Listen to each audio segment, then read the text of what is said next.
Red metre. இதே side பார்த்தீங்கன்னா வடவள்ளியில் தொண்டாமுத்தூர் ரோட்லைங்க ஒரு 3 BH இண்டிவிஜுவல் வில்லா பண்ணியிருக்கோம், டூப்ளெக்ஸ் வில்லா. இங்கே பார்த்தீங்கன்னா 3 பெட்ரூமில் வார்ட்ரோப், தென் டிவி, ஹாலில் TV with puja, then showcase, அப்புறம் கிச்சனில் யூனிட்டில் பண்ணியிருக்கோம்.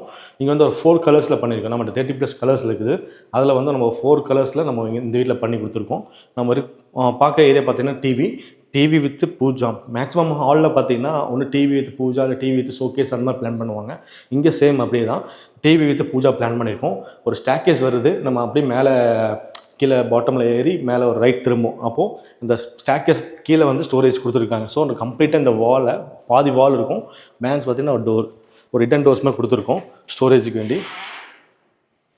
ஸோ அந்த வால் ஃபுல்லாகவே ஃப்ளூட்டாக கொடுத்து ஒரு ஒயிட் கலர் தீமில் நம்ம வந்து கீழே மார்பிள் டைல்ஸ் பார்த்திங்கன்னா ஒரு மார்பிள் பேட்டர்ன் தான். ஸோ அதே கான்செப்டில் வந்து நம்ம டிவியும் மார்பிள் பேட்டர்னில் கொடுத்துருக்கோம். நம்ம சுற்றி லைட்ஸ் மேக்ஸிமம் டிவி பொறுத்த வரையுமே வந்து நம்ம எப்போவுமே பார்க்குறது நல்லா இருக்கும் இல்லையா? ஸோ அது ஒன்று. தென் நம்ம என்னென்ன வைக்க போகிறோம், அது தென் பூஜாக்குள்ளே என்ன வைக்க போகிறோம், என்ன கலர் கொண்டு போகிறோம், அதெல்லாம் பார்த்துக்கோங்க. தென் ஒயர்ஸ் தெரியாமல் இருக்கிறதுக்கு என்னென்ன பண்ணலான்னு பார்த்தீங்கன்னா, மேக்ஸிமம் நம்ம பில்டிங் கன்ஸ்ட்ரக்ஷன் போயிட்டுருக்கு அந்த டைமில் பார்த்திங்கன்னா நம்ம வாலில் ஒரு 2 இன்ச் பைப், 2.5 இன்ச் பைப் வந்து ஒரு கன்சீல் பண்ணிங்கன்னா மேலே ஒரு ஓப்பன் கீழே ஒரு ஓப்பன் கொடுத்துட்டீங்கன்னா மேக்ஸிமம் ஒயர்ஸ் எல்லாமே ஹைட் ஆகிடுங்க. நீங்கள் பிஃபோரே நீங்கள் வந்து இன்டீரியர்கிட்ட ஒன்ஸ் கேளுங்க. அப்படி இல்லைன்னா இன்ஜினியர்கிட்ட கேட்டிங்கன்னா அந்த ஒயர்ஸ்லாம் ஹைட் பண்ணுறதுக்கு நீங்கள் பார்த்துக்கோங்க. ஏன்னா ஒயர்ஸ் இருந்துச்சுன்னா அங்கேயே டஸ்ட்டு ஃபார்ம் ஆகும், க்ளீன் பண்ண முடியாது. அது ஒன்று பாருங்கள்.